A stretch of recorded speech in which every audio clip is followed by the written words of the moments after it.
तो मैं आपको स्क्रीन शेयर कर दूं। सॉरी।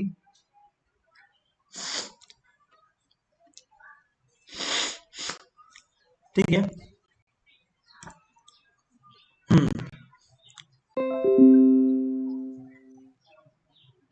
चलिए, तो मोड्स ऑफ ऑपरेशंस की बातें हम लोग कर रहे हैं। तो मैंने आपको लास्ट में एक लाइन लिखाई थी। सो वो है, there are basic modes of operations. हमारे पास कुछ बेसिक मोड्स हैं ऑपरेशंस के। So there are basic there are basic modes of operation.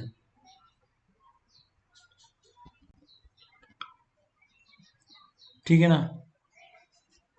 Number पहला है गन ऑसिलेशन मोड। पहले आपको थोड़ा थोड़ा डिस्क्रिप्शन लिखाऊंगा, फिर बाद में जो इम्पोर्टेंट होंगे ना उनको डिटेल में करवाएंगे। तो ये भी इम्पोर्टेंट है, इसको हम लोग डिटेल में करेंगे बाद में। तो गन ऑसिलेशन मोड, मैंने आपसे कहा था कि मोड उस अकॉर्डिंग डिसाइड किए जाते हैं जब डेंसिटी अवेलेबल होती है। ठीक है ना। तो डेंसिटी के अकॉर्डिंग काम करते हैं। तो गन ऑसिलेशन मोड जो होते हैं वो क्या हो जाते हैं, N naught L. N naught मतलब यूनिट लेंथ में कितने पार्टिकल्स हैं उसे एन नोड कहते हैं, और एल जो है उसकी लेंथ है। तो एन नोड एल क्या हो जाएंगे, टोटल नंबर ऑफ पार्टिकल्स हो जाएंगे। तो ये लगभग लगभग कितने होते हैं, 10⁻⁻12, सॉरी +12 इतने अगर पार्टिकल्स होते हैं सेंटीमीटर-2 यूनिट एरिया में। यूनिट एरिया में अगर इतने पार्टिकल्स अवेलेबल है तो उस समय जो है गन मोड काम करता है। ठीक है ना। मैं यहाँ पे लिख दे रहा हूँ, ये जो एन नोड है वो क्या चीज़ है, तो वरना तुम लोग समझ नहीं पाओगे। एन नोड जो है N/V होता है, जिसे हम नॉर्मली डोपिंग कहते हैं,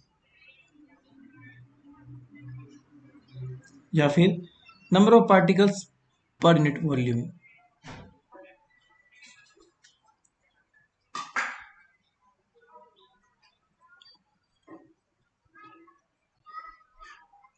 number of particles per unit volume. ठीक है। और जो L है वो है लेंथ।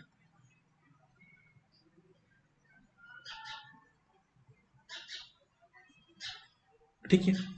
दूसरा होता है स्टेबल एम्पलीफिकेशन मोड। ये मैं आपको छोटे छोटे लिखा रहा हूँ मोड, क्योंकि डिटेल में आपको सारे नहीं पढ़ना है। दूसरा होता है stable amplification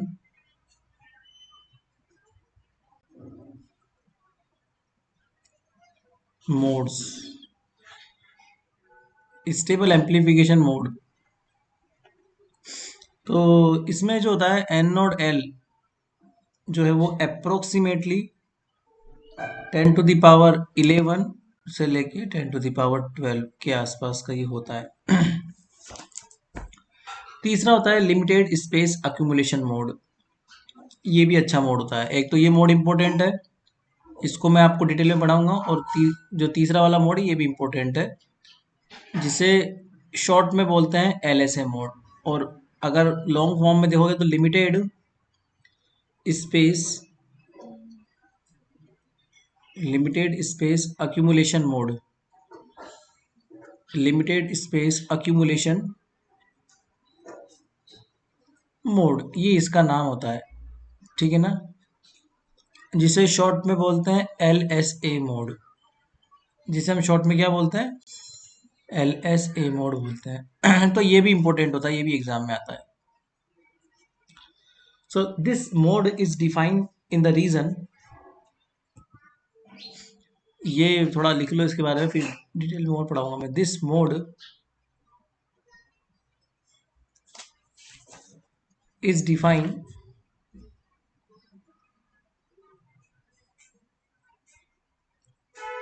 in the region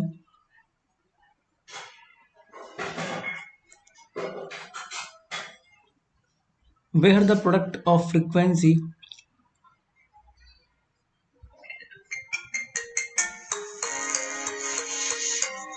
where the product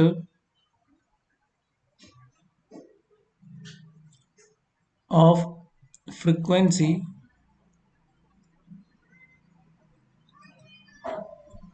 multiplied with the length multiplied with the length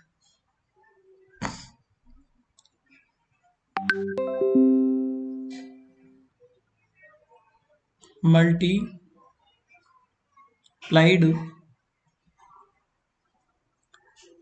with the length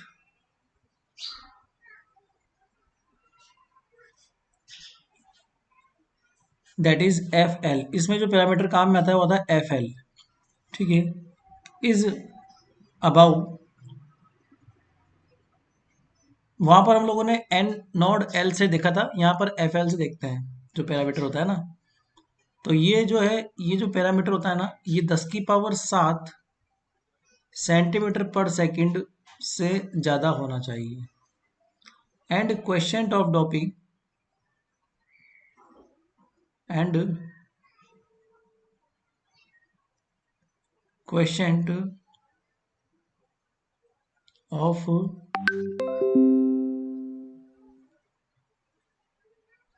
doping dividing by the frequency. Question of doping को एन नोड एल बोलते हैं, एन नोड बोलते हैं, sorry, N naught को बोलते हैं question of doping.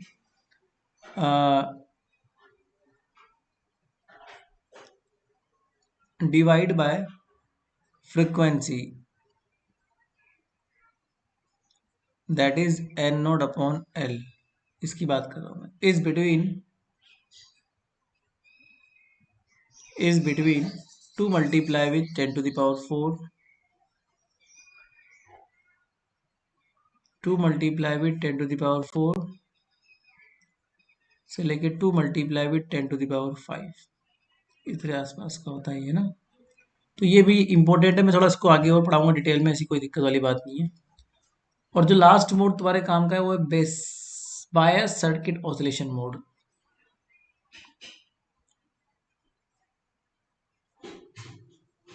Bias circuit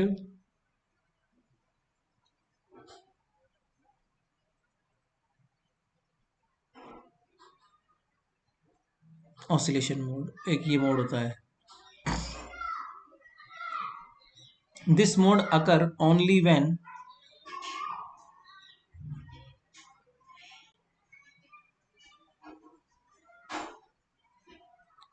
this mode occur only when there is either gun only when there is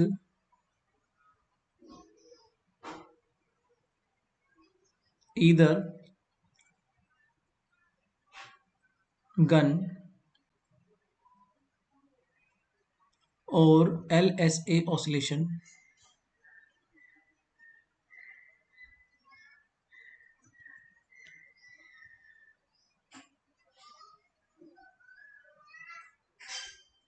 is usually at the region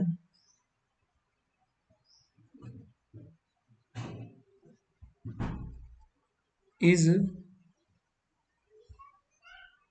usually at the region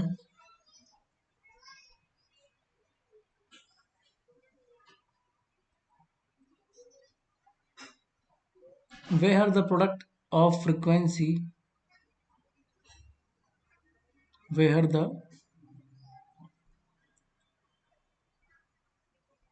product of frequency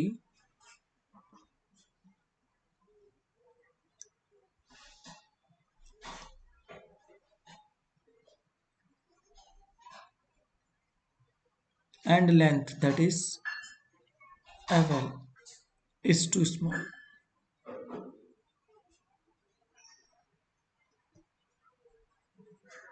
is too small. तो ये होता है हमारे पास।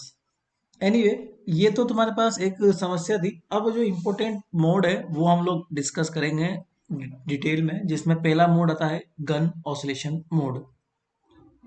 ठीक है, जो 10 की power 12 के आसपास का होता है। ठीक है, 10 की पावर 12 या फिर उससे भी ज्यादा का ये हो सकता है, जैसे यहाँ लिखा हुआ है ना, N naught L is greater than 10 to the power 12। तो इसी की बात करेंगे हम ना। तो हेडिंग दीजिए gun oscillation mode. Gun oscillation mode, ये सुपर हेडिंग है। तो इसमें क्या है, जो आपका रीजन होगा वो ये होगा कि जो एन नोड एल का वैल्यू है वो इसके बीच में होगा,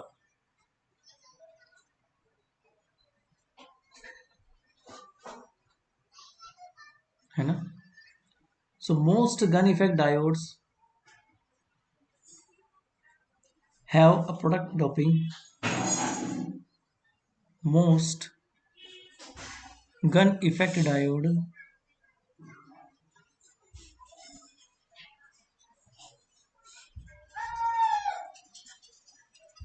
have a product have a product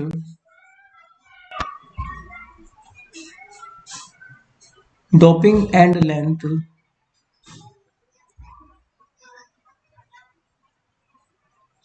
doping and length n node L greater than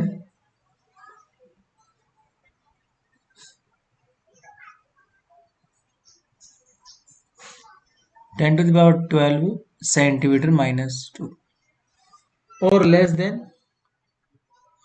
जो आपको दिख ही रहा होगा ऊपर, और less than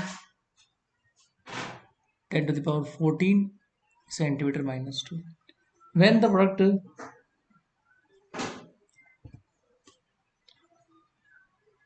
when n node L greater than 10 to the power 14 centimeter minus 2, then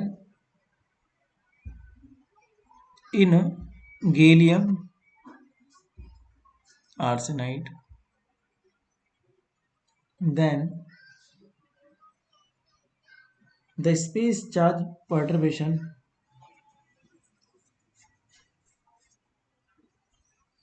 या space charge accumulation, the space charge accumulation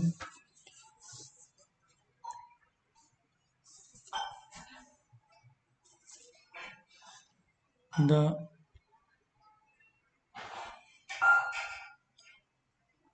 space charge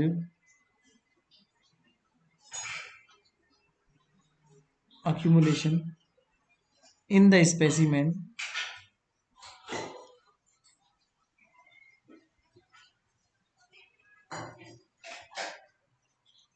in the specimen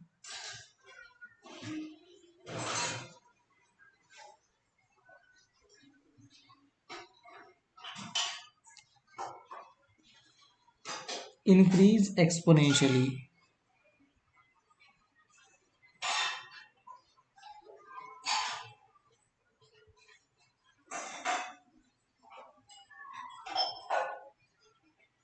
in space and time।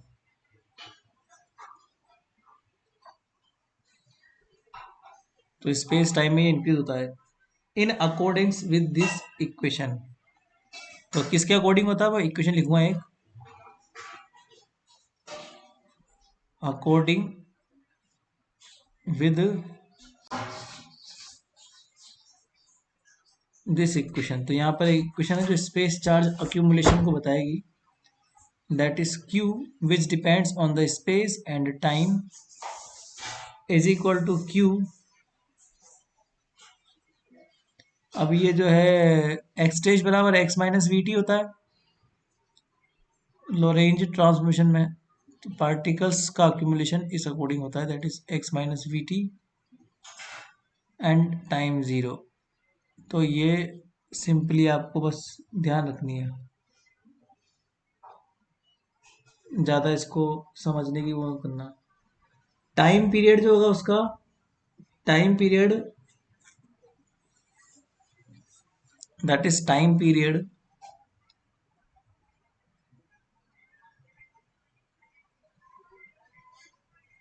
ये आएगा omega T. Time period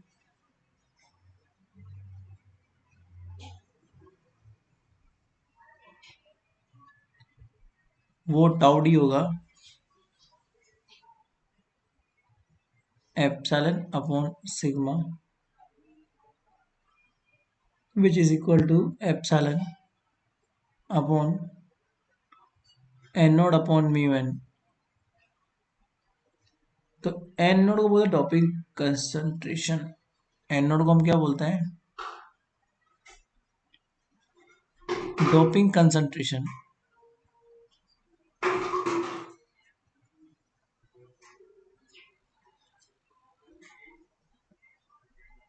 mu N को हम बोलते हैं mobility of negative charges, mobility of negative charges. Now, thus a high field domain is formed. Thus,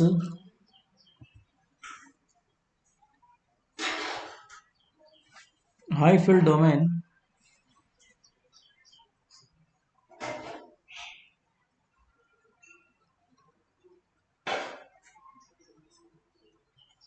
is formed and moves from is formed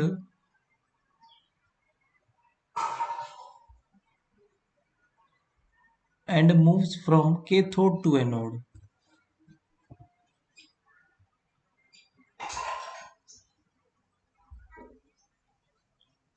Cathode to anode, तो वहां तक वो move करते हैं। The frequency of oscillation is given by, और उसकी frequency जो है वो ये होगी, the frequency of oscillation is given by, तो इस तरह से आपको फ्रिक्वेंसी मिलेगी, that is F is equal to V velocity किसकी, डोमेन की, जो भी डोमेन आपका बना ना हाई फील्ड डोमेन में, वो डोमेन की, और एल इफेक्टिव, जितनी लेंथ तक वो गया, दैट्स कॉल्ड एल इफेक्टिव। तो चाहो तो लिख लो, where V domain is the domain velocity, where V domain is the domain velocity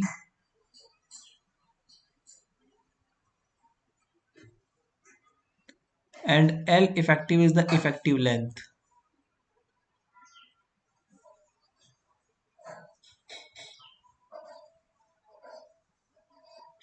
L effective is the effective length. ठीक है।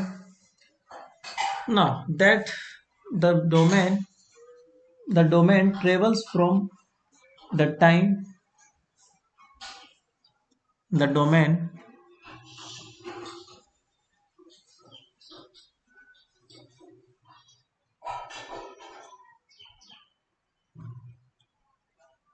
travels from the time it formed, the time it formed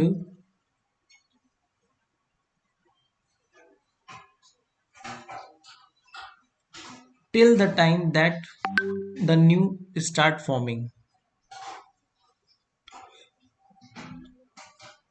till the time that the new domain starts forming,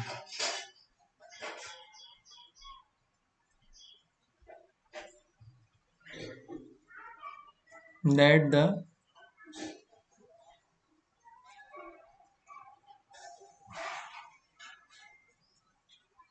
new domain starts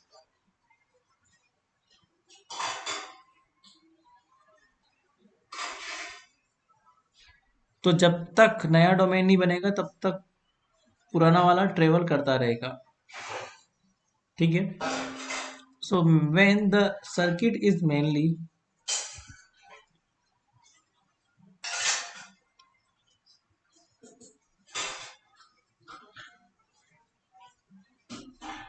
when the circuit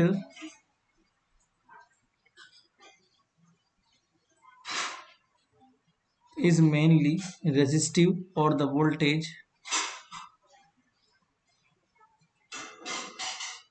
resistive or the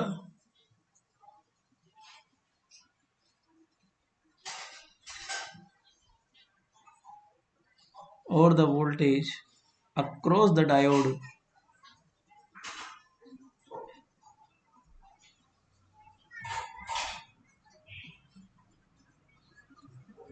across the diode is constant.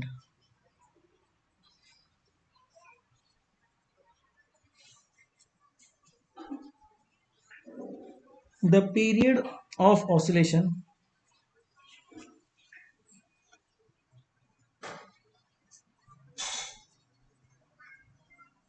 when नहीं आएगा, यहाँ पे बस इतना आएगा the circuit, ये होता है। ठीक है। The period of oscillation is the time the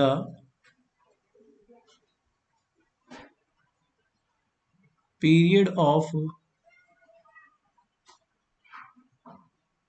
oscillation is the time. देखो सीधी सी बात है, हाई फील्ड डोमेन है तो डोमेन बनेंगे हाई फील्ड और चलेंगे, तो ऑब्वियस सी बात है वो जितना दूरी चलते हैं उतना वही एल इफेक्टिव हो जाएगा। तब तक चलते हैं जब तक नया डोमेन नहीं बन जाएगा, तो बस वही सी सारी बातें हैं। So that period of oscillation is the time required for the domain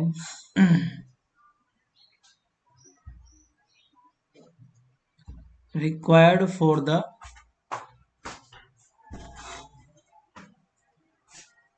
domain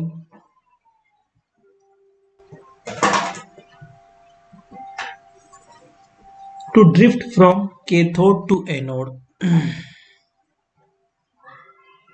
to drift from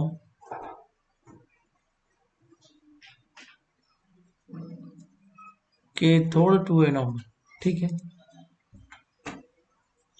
This mode is not usually used, this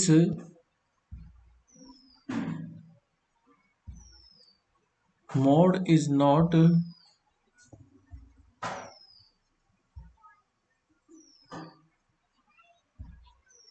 usually used in microwave oscillations।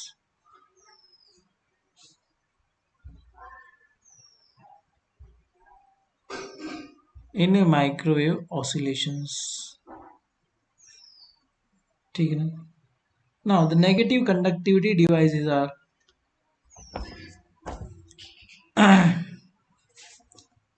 negative conductivity devices are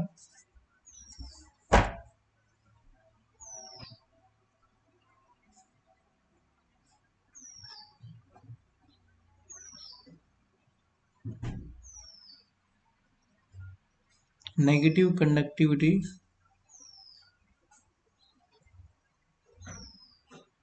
devices are usually operate in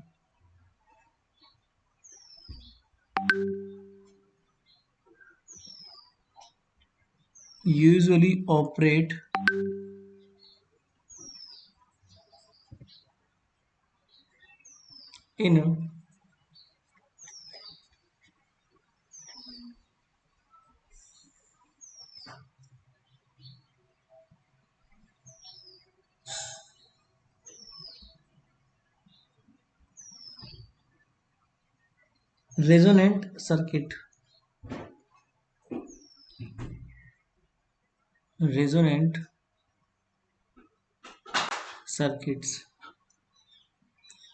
When the diode is in resonant circuit,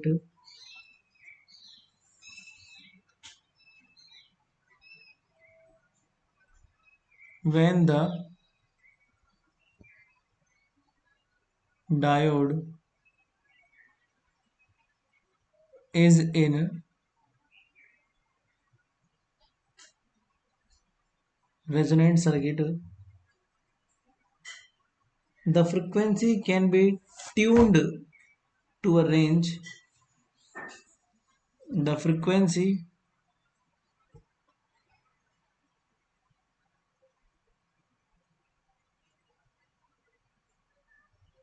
can be tuned to a range of about tuned to a range of about n active devices.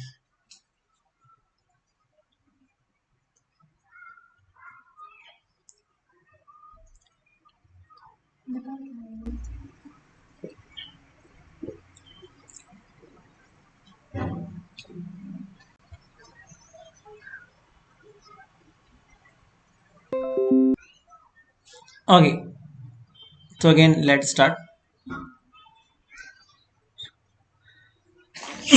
Sorry. Okay, चलिए वापस चलते हैं आगे.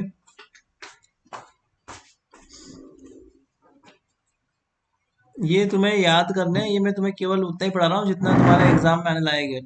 तो ऐसा नहीं है कि तुम्हें कुछ छोड़ दो, है ना. सब कुछ याद करके रखना है ना, सब कुछ याद करना. ठीक है.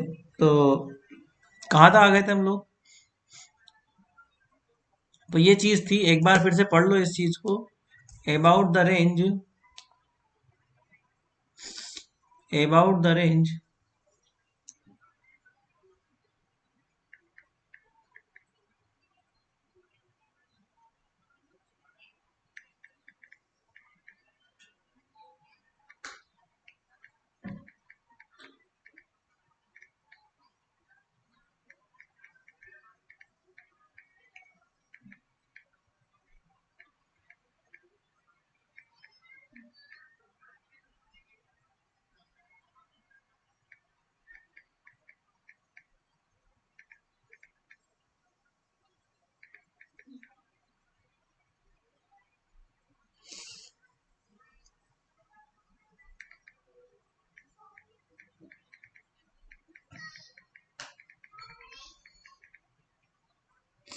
चलो.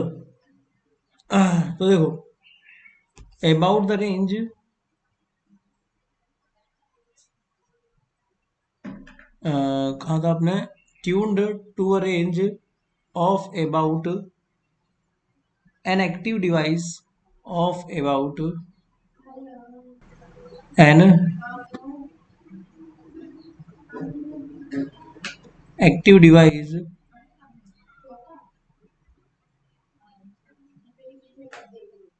frequency without loss of efficiency,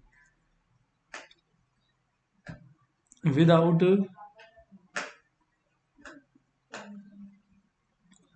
loss of efficiency. तो मेरे पास एक ये डायग्राम है, इसको बना लो तुम लोग. ये वेलोसिटी है, एक तरफ तो वेलोसिटी आएगी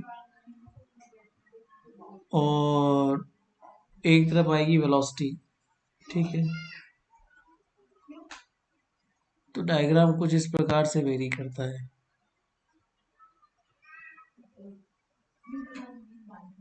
ठीक है. तो फ्रिक्वेंसी जो है, ये अप्रोक्सीमेट वेलोसिटी जो है इस वाले एरिया में लगभग होती है बहुत अप्रोक्सीमेटली 10⁻⁷ सेंटीमीटर पर सेकेंड.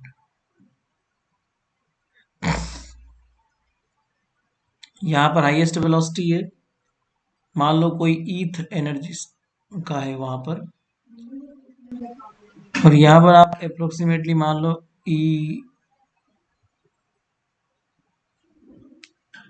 ये कहलाता है थ्रीशोल्ड इलेक्ट्रिक फील्ड, जहां से डोमेन बनना स्टार्ट होता है, इसलिए बोलते हैं इसको ET, that is threshold electric field. यहाँ पर होती है लगभग वेलोसिटी वी एस के आसपास की, वही वी एस यहाँ तक होती है. है ना, ये वी एस यहाँ तक होती है, आगे बढ़ा दो तो वही वी एस यहाँ पे होती है लगभग 10⁻⁷ सेंटीमीटर पर सेकेंड। इससे कम में कुछ नहीं होगा। 10⁻⁷ जो है थ्री शोल्ड वैल्यू है, इससे कम में कुछ नहीं होगा, और इसी करस्पॉन्डिंग इलेक्ट्रिक फील्ड भी थ्री शोल्ड कहलाता है। ठीक है, तो यही होता है द रिजल्टिंग ड्रिफ्ट वेलोसिटी, ये है the resulting drift velocity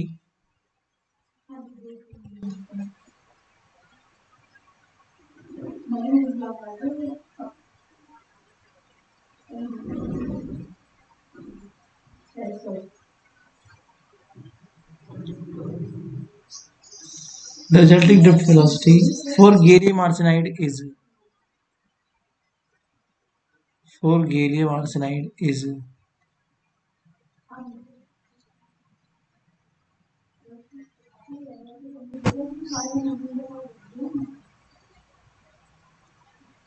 'since the electron drift velocity since the electron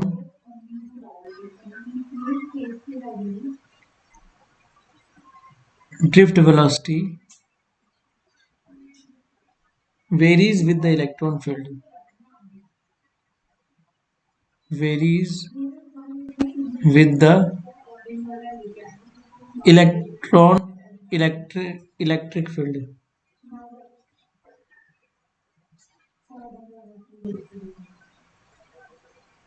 varies with the electric field. There are following possible domain modes. There are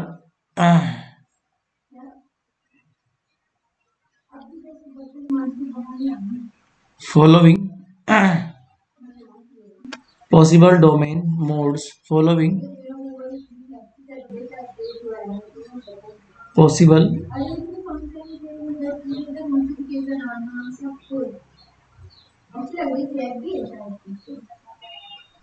domain modes for the gun oscillation mode.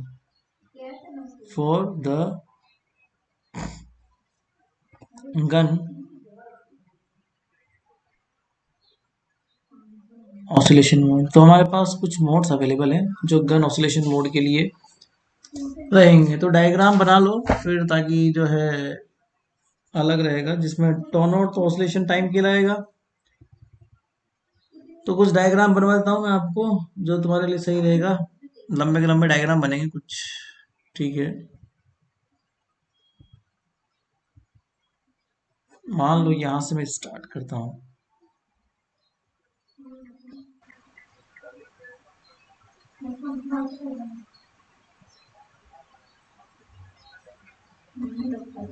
ठीक है, ये मेरे पास ए number diagram है एक। ठीक है, और यहाँ तक बनाएंगे इसको। बेसिकली ये वाला डायग्राम कुछ ऐसा है।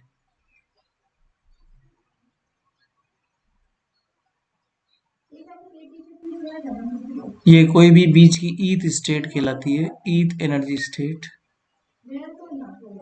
तो ये तो टाइम का है फैक्टर, और ये इलेक्ट्रिक फील्ड का फैक्टर है। तो ये कोई भी ईथ एनर्जी फील्ड है, और ये ई एस है।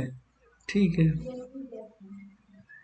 ये जो टाइम है, ये टाइम कहलाता है जहां पर ये ग्राफ खत्म हो रहा है। ये तो एक टोटी है, टोटी मतलब होता है, ये तो फिक्स है, इसे तो बोलते हैं ट्रांजिट टाइम, और ये ऑसिलेशन टाइम है। तो पहला डायग्राम तो तब है जब ऑसिलेशन टाइम और ट्रांजिट टाइम दोनों सेम है। ऑसिलेशन टाइम और ट्रांजिट टाइम दोनों एक ही टाइम पे आके मिल रहे हैं। ठीक है, दूसरा टाइम देखना, दूसरे में ऐसा हो जाएगा कि ट्रांजिट टाइम तो फिक्स लाइन पर है, वो तो चेंज नहीं हो रहा, बट ऑसिलेशन टाइम जो है वो आगे निकल जाएगा। ऑसिलेशन टाइम यहाँ तक तो ई एस तक तो गर्व बनाना ही है। सैचुरेशन इलेक्ट्रिक फील्ड है ये जो ई एस है ना, ये सैचुरेशन है, इसके बाद में हम लोग कैलकुलेट नहीं करते हैं। तो ट्रांजिट टाइम तो वही का वही है, बट ऑसिलेशन टाइम जो है ना वो आगे निकल जाएगा। ये देख लो आगे आ गया। तो ये टॉ नोड आगे निकल गया, ये टॉटी का तो कर्व वैसा का वैसा ही है। और ये कोई भी बीच का ईथ इलेक्ट्रिक फील्ड है जहाँ पे तुम्हें कैलकुलेट करना है, लाइक ईथ इलेक्ट्रिक फील्ड। ठीक है, अगला डायग्राम कुछ ऐसा है कि ट्रांजिट टाइम तो वही है बट ऑसिलेशन टाइम जो पहले ही खत्म हो गया यहाँ पे, तो ये यही खत्म हो गया। ट्रांजिट टाइम तो बहुत दूर तक जा रहा है। ठीक है, और वही ये है ऑसिलेशन, सैचुरेशन है।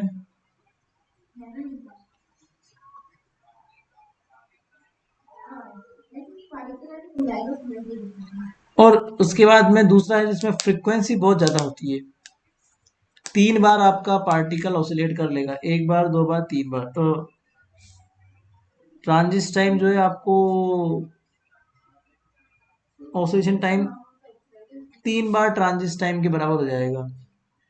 1 कर्व 2 कर्व और 3 कर्व आपको मिल जाएंगे। लास्ट डायग्राम जो है उसमें ये है, फ्रीक्वेंसी बहुत ज्यादा बढ़ जाती है, मतलब ये 1 बार ट्रांजिट टाइम आपको मिल जाएगा, दूसरी बार आपको मिल जाएगा और तीसरी बार भी आपको मिल जाएगा। तो इतनी भयंकर फ्रीक्वेंसी होती है इसमें, तो 3 बार आपको ट्रांजिट टाइम मिल जाएगा।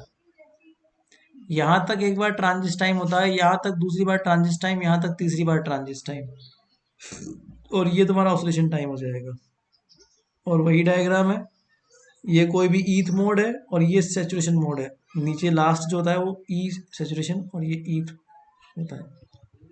डायग्राम नंबर ए जो है बहुत सिंपल सा है, इसमें कुछ नहीं है। ट्रांजिट टाइम देखो मैं लिख देता हूं, मैं टोटी को बोलते हैं ट्रांजिट टाइम, ट्रांजिट टाइम। ठीक है,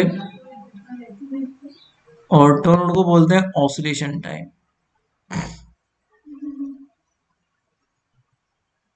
ठीक है ना, तो डायग्राम नंबर ए ये बात बोलता है transit time almost equal to oscillation time. तो डीसी बायस के लिए एफ और एल का जो मल्टीपल है वो अप्रोक्सीमेटली होता है 10⁻7 सेंटीमीटर पर सेकेंड। एफ मतलब फ्रीक्वेंसी, एल मतलब लेंथ, इसी को वेलोसिटी बोलते हैं। फ्रीक्वेंसी पर 1/टाइम होता है, तो लेंथ अपॉन टाइम वेलोसिटी हो गया। इफिशियंसी जो होती है इस मोड की बहुत कम होती है, इसकी इफिशियंसी जो होती है वो अप्रोक्सीमेटली 20%, सॉरी 10% ही होती है इसकी। तो इसकी कितनी होती है, 10% के आसपास। दूसरा डीके मोड कहलाता है, इसका नाम क्या है, ट्रांजिट टाइम मोड। इसे बोलते हैं ट्रांजिट टाइम मोड, क्योंकि ट्रांजिट टाइम के बराबर है आपका मोड, है ना। ये डीके मोड है, ये डिले मोड है, डिले मोड, क्योंकि ये ट्रांजिट ऑसिलेशन मोड क्या है, बहुत डिले हो चुका है तो बहुत आगे निकल गया, इसलिए इसका नाम क्या है, डिले मोड है। इस मोड में ऑसिलेशन मोड बहुत आगे जा चुका होता है, ट्रांजिट टाइम पीछे रह गया। तो ट्रांजिट टाइम तो पीछे रह गया और ऑसिलेशन मोड आगे निकल गया, तो डिले हो गया है, इसे बोलते हैं डिले। ये तब मिलता है जब एफ एल का जो रेशो है वो 10⁶ से लगभग ज्यादा होता है, बट 10⁻7 से कम होता है, और इसकी इफिशियंसी थोड़ी सी बढ़ जाती है। इसकी इफिशियंसी लगभग होती है 20%। ठीक है, क्वेंच्ड मोड, क्वंचिंग हो जाती है, क्वंचिंग मतलब सिकुड़ना, तो इसे बोलते हैं क्वंच्ड मोड। सिकुड़ना इसलिए क्योंकि देखो ऑसिलेशन टाइम जो है बहुत पहले खत्म हो गया, दैट्स कॉल्ड द क्वंच्ड मोड। इसमें ट्रांजिट टाइम बड़ा है, ऑसिलेशन पहले ही खत्म हो गया, तो क्वंचिंग हो गई उसकी। और ये तब मिलता है जब दोनों का रेशियो लगभग बराबर होता है 2 × 10⁻7 से। इसकी इफिशियंसी होती है 13%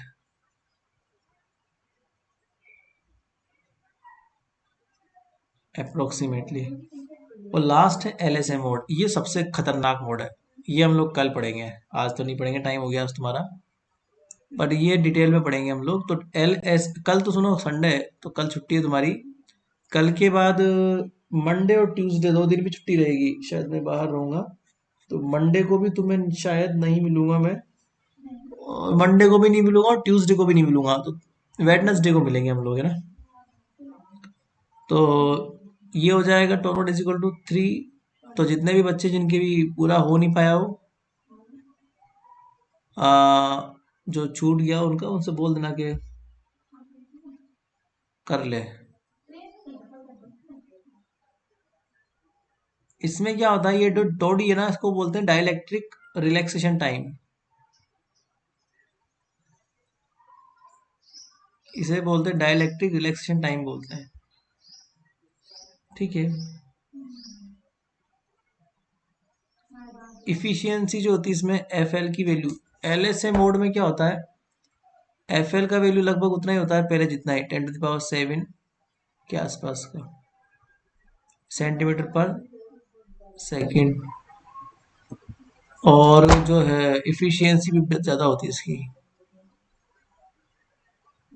सबसे ज़्यादा इफिशियंसी इसी मोड में होती है, इसलिए सबसे इम्पोर्टेंट मोड है एल एस ए मोड।